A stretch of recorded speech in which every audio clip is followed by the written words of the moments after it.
इन 4 महासागरों के अतिरिक्त भी कोई महासागर है? यदि मैं ग्लोब की बात करूं तो ग्लोब में आप पाएंगे कि सबसे बड़ा जो महासागर है वो प्रशांत महासागर आपका यहाँ पर अवस्थित है। ये क्षेत्र है, आप यहाँ पर देख सकते हैं। प्रशांत महासागर के पश्चिमी छोर पर आपका एशिया महाद्वीप है। ठीक है, ये एशिया है। एशिया में रसिया है, चाइना है, साउथ एशिया में इंडिया है, छोटी छोटी कंट्रीज हैं, इंडोनेशिया है। ठीक है, ये प्रशांत महासागर लगभग अर्थ का 1/3 एरिया या उससे ज्यादा प्रशांत महासागर ने कवर रखा है। ठीक है, 1/3 से भी ज्यादा। तो प्रशांत महासागर की जलराशि वाला क्षेत्र ये है, पूरा प्रशांत महासागर है। इसके पूर्वी छोर पर देखा जाए तो आपका कौन सा है? यूएसए है, यूएसए, कनाडा, मैक्सिको और यहाँ पर मध्य अमेरिकी कंट्री, लैटिन अमेरिका। ठीक है, उसके कंट्रीज हैं, यानी कि उत्तरी अमेरिका महाद्वीप और दक्षिणी अमेरिका महाद्वीप, ये दोनों हैं। और इधर है आपका एशिया महाद्वीप और यहाँ पर ऑस्ट्रेलिया महाद्वीप। ठीक है, दूसरी जलराशि है आपकी यूरोप। यहां पर है आपका यूरोप, ये कंट्रीज यूरोप और यहाँ पे अफ्रीका। इसके पश्चिम में यूरोप और अफ्रीका के पश्चिम में उत्तरी अमेरिका और दक्षिणी अमेरिका के पूर्व में, यानी इन दोनों के मध्य में अवस्थित है आपका अटलांटिक महासागर। ठीक है, इस तरीके की आकृति बन रही है, आप देख सकते हैं ये आकृति, ये है आपका अटलांटिक महासागर। ठीक है, हिंद महासागर बात करें, हिंद महासागर एकमात्र महासागर है जो इंडिया किसी कंट्री के नाम पर है। हिंदुस्तान, उसी के नीचे ये एक तिकोनी आकृति है, 3 तरफ से ये लैंड बॉडी से घिरा हुआ है हिंद महासागर। ठीक है, इसी का विस्तार है यहाँ पर अंटार्कटिका महाद्वीप है। यहाँ पर नीचे अंटार्कटिका महाद्वीप में यहाँ पर साउथ दक्षिणी महासागर इसका नाम दिया गया है। ये भी हिंद महासागर का ही भाग है। ठीक है, उसी का विस्तार है दक्षिणी महासागर। यहां पर आप देखेंगे उत्तरी ध्रुव के पास, तो यहां पर है आर्कटिक महासागर। तो सबसे विशाल महासागर आपका प्रशांत महासागर। ठीक है, अब देखिए विषुवत रेखा अर्थ को 2 भागों में बांटती है। तो जो उत्तरी गोलार्ध का प्रशांत महासागर है उसे उत्तरी प्रशांत महासागर कहेंगे, दक्षिणी गोलार्ध को दक्षिणी प्रशांत महासागर। ऐसे ही हम अटलांटिक महासागर में भी करेंगे, उत्तरी अटलांटिक महासागर, दक्षिणी अटलांटिक महासागर। ठीक है, हिंद महासागर में देखा जाए तो थोड़ा सा हिस्सा ही विषुवत रेखा से ऊपर आता है, जिसे अरब सागर कहते हैं, बंगाल की खाड़ी कहते हैं। ठीक है, तो ज्यादातर हिंद महासागर का हिस्सा जो है वो दक्षिणी महासागर, दक्षिणी गोलार्ध में पड़ता है। ठीक है, आर्कटिक पूरी तरीके से उत्तरी ध्रुव के चारों ओर अवस्थित है। ठीक है, ग्लेशियर यहाँ पर ज्यादा है। तो ये विश्व के महासागर हैं। आज महासागरीय जलधाराओं में हम लोग विश्व के महासागरों में किस तरीके से एक विशाल जलराशि गतिमान है उसी के बारे में चर्चा करने वाला है। तो मैंने आपको बताया कि जो विंड सिस्टम हमने पिछले टॉपिक में पढ़ा था, विंड सिस्टम में हमने जाना था कि जो पौने हैं पूरी अर्थ में एक निश्चित दिशा में बह रही है। ठीक है, एक डायग्राम आप ये भी एक बार रिवाइज कर लें। यहां पर 0 डिग्री मैंने बताया था आपको, यहां पर आपके 30 से 35 डिग्री यानी 30 डिग्री नॉर्थ और 30 डिग्री साउथ। ठीक है, इसके बाद 60 से 65 डिग्री साउथ, 60 से 65 डिग्री नॉर्थ। ठीक है, 90 डिग्री। यहां पर मैंने आपको बताया था कि लो प्रेशर क्रिएट होता है, यहां पर 30 डिग्री में हाई प्रेशर क्रिएट होता है, यहां पर हाई प्रेशर क्रिएट होता है, यहां पर लो प्रेशर क्रिएट होता है, यहां पे हाई प्रेशर क्रिएट होता है। ये सब चीजें आपको बताई जा चुकी हैं, पिछली क्लासेस को आप रिवाइज कर रहे हैं। विंड के जो बहने का प्रवाह और दिशा है वो भी मैंने आपको बताया था कि उत्तरी गोलार्ध में कोरियोलिस बल पवनों को अपने दिशा से दाईं ओर और दक्षिणी गोलार्ध में अपनी दिशा से बाईं ओर प्रक्षेपित कर देता है। ठीक है, तो जो दिशाओं का क्रम हमने ज्ञात किया था कुछ इस तरीके से था।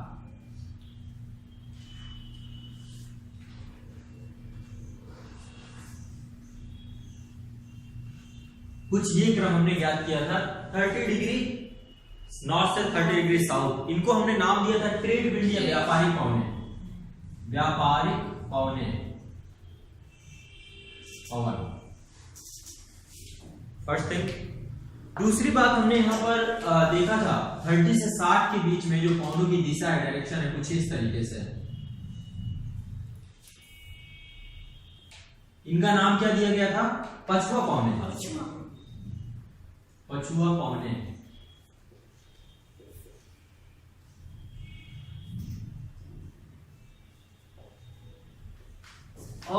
90 से 60 के बीच कुछ पवनों की दिशा इस तरीके से हमने पाई थी। इनका नाम था ध्रुवीय पवन। ध्रुवीय पवन।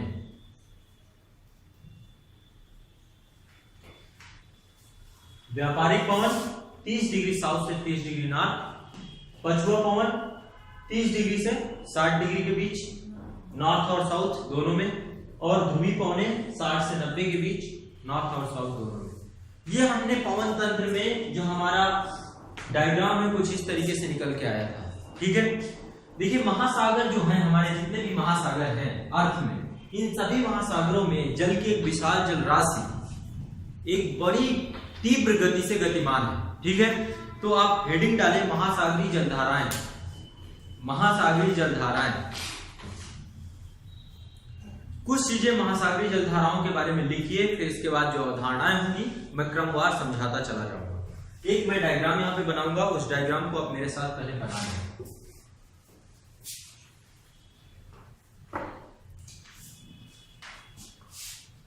एक हम लैंड बॉडी बनाते हैं यहां पे। एक लैंड बॉडी ऐसे है, ठीक है, यहां से, और एक लैंड बॉडी कुछ ऐसे है।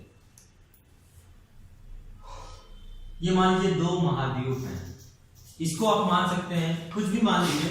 मान लीजिए कि ये आपका यहां से 0 डिग्री जाती है इस तरह से, 30 डिग्री ऊपर होगा नॉर्थ में, यहां पे है 30 डिग्री, और 30 डिग्री यहां पर भी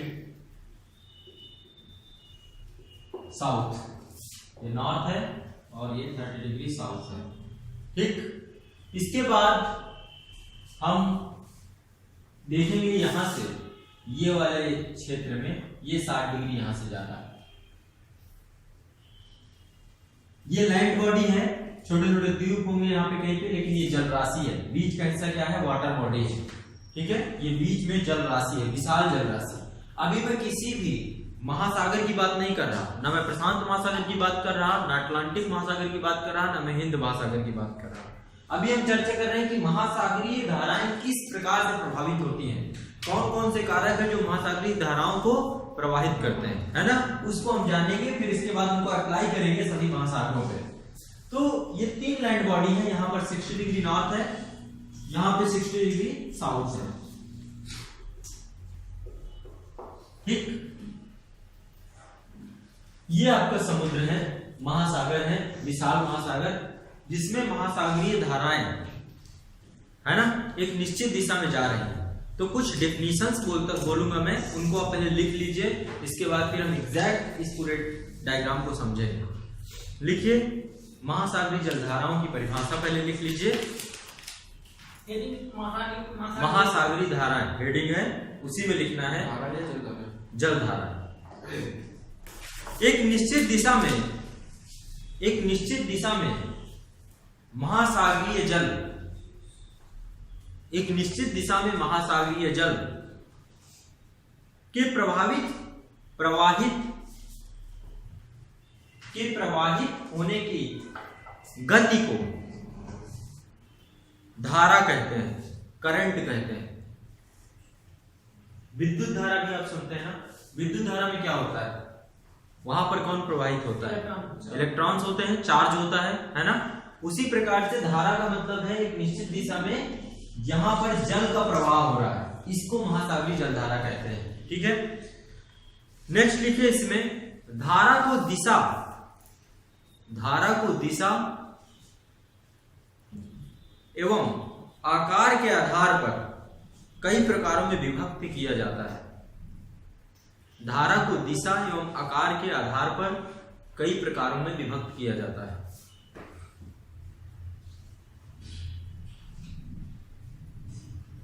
अच्छा, आप लोगों ने देखा है कि जो नदियां होती हैं, नदियों का जल एक निश्चित दिशा में गतिमान होता है ना। नदियों के जल के गतिमान होने का कारक कौन होता है? कि नदियों का जल एक निश्चित दिशा में गतिमान है, उसमें कारक क्या होता है? तो बहने का कारण ढाल सबसे महत्वपूर्ण है, नदियों का ढाल। ठीक है, जिस दिशा में नदी का ढाल होगा, आप देखते हैं जब आप लोग घर बनवाते हैं तो घर में जो हम फर्श बनाते हैं तो फर्श में हम देखते हैं ढाल किधर है ना, ताकि जो जल गिरेगा तो जल किस दिशा में जाएगा। उसी प्रकार से नदियों का भी एक निश्चित ढाल होता है। जैसे कि हम बात करते हैं कि नर्मदा और ताप्ती वो दोनों अरब सागर में ही गिरती है। क्यों? क्योंकि उनका ढाल ही इस तरफ है। भ्रंश घाटी रिफ्ट वैली से होकर बहती है ना। वो रिफ्ट वैली ने एक ऐसा ढाल प्रदान कर दिया है कि वो अरब सागर में दोनों नदियां बहती हैं। तो महासागरीय जल का तो कोई एक निश्चित ढाल नहीं है, यहाँ पे स्लोप नहीं है ना, क्योंकि ये विशाल जल राशि है, बहुत बड़ी जल राशि है, अथाह समुद्र है। यदि हम ऊपर से देखें जूम करके, आप जाकर के ऊपर से अंतरिक्ष में जाकर देखें तो आप पाएंगे कि प्रशांत महासागर के ऊपर, अटलांटिक महासागर के ऊपर बहुत गति से जल भ्रमण कर रहा है एक निश्चित दिशा में। तो इनको क्या कारक है कि इनको ये गति प्रदान हो रही है और एक निश्चित दिशा में जा रहे हैं। ठीक है, उन्हीं चीजों को आपको जानना है। तो पहले कुछ चीजें लिखिए। जब सागर का जल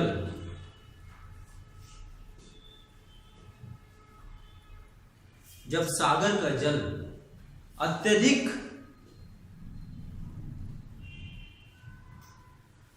गति से एक निश्चित दिशा में गतिशील होता है तो उसे विशाल धारा कहते हैं। दिशा में गतिशील होता है तो उसे विशाल धारा कहते हैं।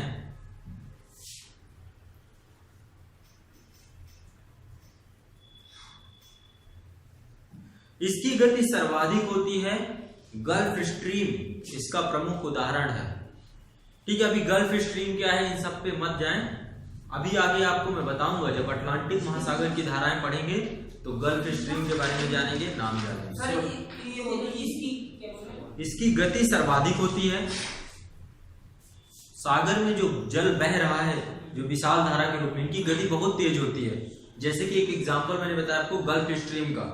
ठीक है, गल्फ स्ट्रीम उत्तरी अटलांटिक महासागर में बहने वाली एक जल धारा है।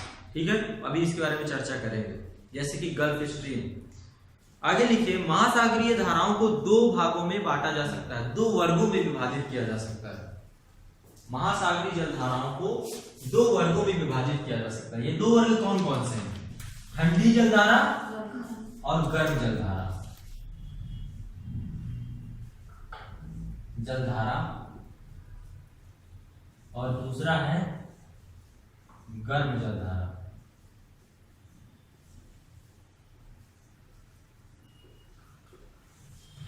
ये दो प्रकार की जल धाराएं हैं।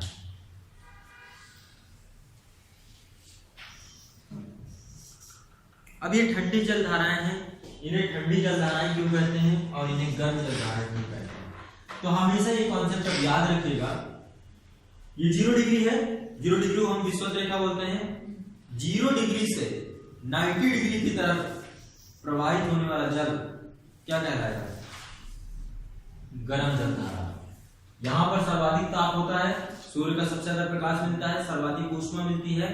तो 0 डिग्री से 90 डिग्री की तरफ जो धारा प्रवाहित होगी, जैसे मान लीजिए इस तरीके से कोई धारा प्रवाहित है ऐसे, ठीक है, तो ये क्या कहलाएगी? गर्म जल धारा। और यदि कोई जल धारा 90 डिग्री से 0 डिग्री की तरफ आ रही है तो उसको क्या कहेंगे? ठंडी जल धारा। तो लिख लीजिए इसके बारे में, विषुवत रेखा से ध्रुवों की ओर प्रवाहित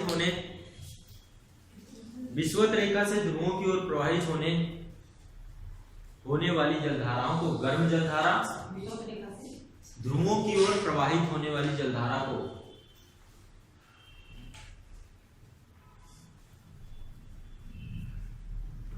गर्म जलधारा और ध्रुवों से विषुवत रेखा की ओर प्रवाहित होने वाली जलधारा को ठंडी जलधारा कहते हैं। अच्छा, ये 0 डिग्री है, 0 से 1 2 3 4 5 6 डॉट डॉट डॉट 90 पकड़े पहुंचते हैं आप। तो 0 डिग्री निम्न अक्षांश है, 90 डिग्री उच्च अक्षांश है ना। ये भी कह सकते हैं कि निम्न अक्षांशों से उच्च अक्षांशों की ओर बहने वाली जलराशि को गर्म जलधारा, निम्न अक्षांशों से उच्च अक्षांशों की ओर बहने वाली जलधारा को गर्म जलधारा और उच्च अक्षांशों से निम्न अक्षांशों की ओर बहने वाली जलधारा को ठंडी जलधारा कहते हैं। ठीक है, अब ठंडे और गर्म में भेद आप कर पाएंगे, अभी आगे मैं आपको बताता हूं। और आपसे मैं पूछूंगा कि ये जलधारा ठंडी है या गर्म है, तो आप खुद बताएंगे। ठीक है। महासागरीय जलधाराओं से बहुत प्रश्न पूछे जाते हैं, ठीक है, इसलिए पूरे कॉन्सेप्ट को समझना जरूरी है। एक बार हम महासागरीय जलधाराओं का कॉन्सेप्ट समझेंगे, उसके बाद हम लोग अप्लाई करेंगे हर महासागर पर। जितने बड़े बड़े महासागर हैं वहां पर हम अप्लाई करेंगे इस पूरे कॉन्सेप्ट को, ठीक है। देखिए ये वो क्षेत्र है 0 डिग्री वाला क्षेत्र, जहां पर सबसे ज्यादा क्या होती है, सूर्य ताप प्राय, सूर्य की रोशनी लंबवत पड़ती है, सनलाइट, सूर्य की किरणें लंबवत पड़ती हैं। ज्यादा लंबवत पड़ने से क्या होता है, ऊष्मा की प्राप्ति होती है, अत्यधिक ऊष्मा की प्राप्ति। ऊष्मा की प्राप्ति के परिणाम स्वरूप क्या होता है, तापांतर होता है, ठीक है। तापांतर के कारण क्या होता है, मैंने आपको बताया, जब लैंड गर्म हो जाती है तो उसके पास की हवा भी गर्म हो जाती है और गर्म हवा ऊपर उठने का प्रयास करती है, जिसके कारण से वहां पर लो प्रेशर जोन क्रिएट होता है ना। तो दाबांतर भी क्रिएट होता है यहाँ पर, दाबांतर। और दाबांतर जब क्रिएट होता है तो पवनों का प्रवाह प्राप्त होता है, पवनों का प्रवाह। और पवनों का प्रवाह जब प्राप्त होता है तो महासागरीय जलधाराएं प्राप्त होती हैं।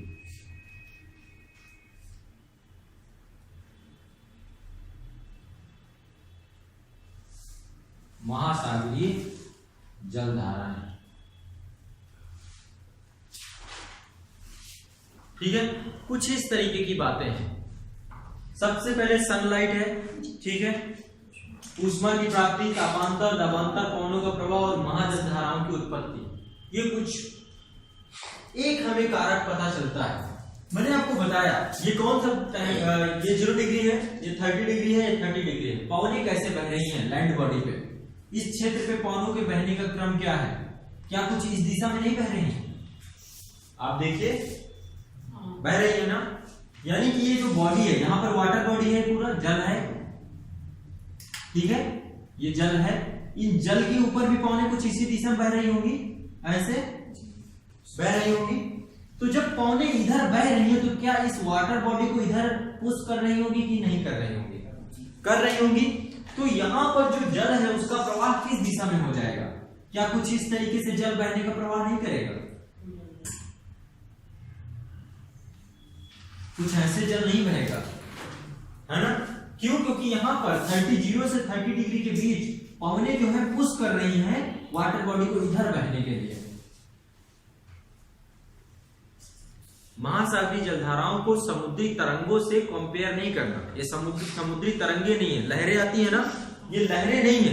एक निश्चित दिशा में महासागरों का जल बहुत तेजी से गतिमान है, हम उसकी चर्चा कर रहे हैं। महासागर में बहुत तेज गति से जलधाराएं बह रही हैं, उसकी कारकों की चर्चा कर रहे हैं। तो सबसे पहले ये व्यापारिक पवनें जो बह रही हैं ये भी एक कारक बनती है, ठीक है। इधर किस दिशा में ले जाएंगी, नॉर्थ साउथ की तरफ। साउथ की तरफ में जो जलराशि है, यहां पर पवनें कैसे बह रही हैं, कुछ ऐसे नहीं बह रही हैं, देखिए कुछ ऐसे बह रही हैं। तो जब यह पवनें ऐसे बहेंगी तो जो जलराशि है उस जलराशि को किस दिशा में ले जाने का प्रयास करेगी, कुछ ऐसे ले जाएंगी। अब यहां पर क्या आ गया, लैंड बॉडी आ गई।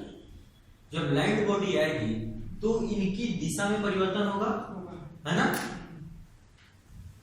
इस लैंड के ने क्या किया, इसके दिशा को मोड़ दिया, ऐसे ले गया, ठीक, इस दिशा को मोड़ दिया गया।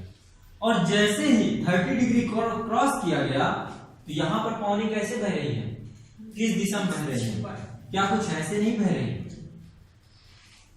तो महासागरीय जल को कैसे ले जाएंगे, महासागरीय जल को क्या इस तरीके से नहीं ले जाएंगे, इस तरीके से ले जाने का प्रयास नहीं करेंगे,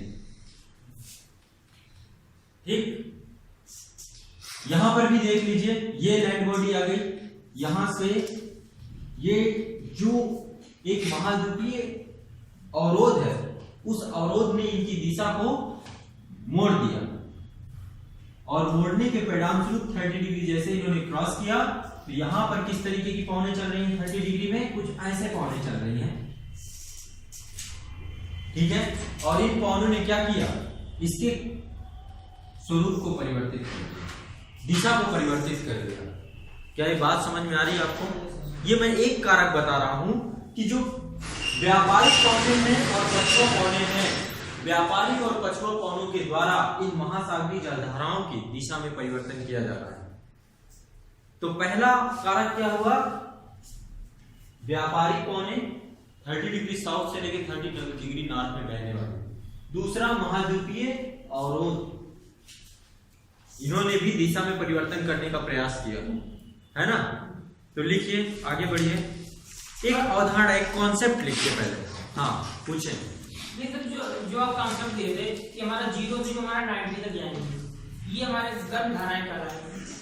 मैंने क्या बताया था? 0 से 90 तक जाएंगे कि जो जलधारा है, जैसे कि अभी तो यहाँ पर आपकी ये 0 डिग्री के पास ही बह रही है, ठीक है। इनका कुछ विशेष नाम भी होता है, मैं विशेष नाम बताऊंगा जब हम पर्टिकुलर अप्लाई करेंगे। ये विषुवत रेखा के नजदीक बह रही है धारा, तो इसको हम क्या बोलेंगे? विषुवत रेखीय जलधारा। ये उत्तरी क्षेत्र में बह रही है, 0 डिग्री के नॉर्थ में है ना, तो इसे बोलेंगे उत्तरी विषुवत रेखीय जलधारा। इसका नाम क्या होगा? दक्षिणी विषुवत रेखीय जलधारा, ठीक है। यदि किसी मान लीजिए महासागर का नाम ले लेते हैं, यहाँ पे मान लीजिए मैं अटलांटिक महासागर नाम दे देता हूँ इसका, तो इसका नाम क्या हो जाएगा? उत्तरी अटलांटिक विषुवत रेखीय जलधारा, है ना। इसका नाम क्या हो जाएगा? दक्षिणी अटलांटिक विषुवत रेखीय जलधारा, है ना। ये विषुवत रेखा के पास है, ऊष्मा सबसे ज्यादा, सूर्य की सनलाइट सबसे ज्यादा प्राप्त हो रही है, ऊष्मा सबसे ज्यादा प्राप्त हो रही है, तो ये होगी गर्म जलधारा। 0 डिग्री से 90 डिग्री की तरफ जा रही है ये जलधारा, ये कैसी जलधारा होगी? गर्म जलधारा। ये गर्म जलधारा है, ये भी गर्म जलधारा है। अब कोई ऐसी जलधारा होगी जो वापस भी आएगी, ऐसे भी तो आएगी, है ना। जब ये जलधारा है, ये किधर से आ रही है? 90 डिग्री से 0 डिग्री की तरफ। ये कैसी जलधारा है? ये होगी ठंडी जलधारा। गर्म और ठंडे का सिर्फ एक ही कॉन्सेप्ट है, निम्न अक्षांशों से उच्च अक्षांशों की ओर चलने वाली, अर्थात 0 डिग्री से 90 डिग्री की चलने वाली जलधाराओं को गर्म कहते हैं, और 90 से 0 की ओर बहने वाली जलधाराओं को ठंडी जलधारा कहते हैं, ठीक है। अब आगे समझिए, अब कुछ चीजें लिखिए, मैं बताता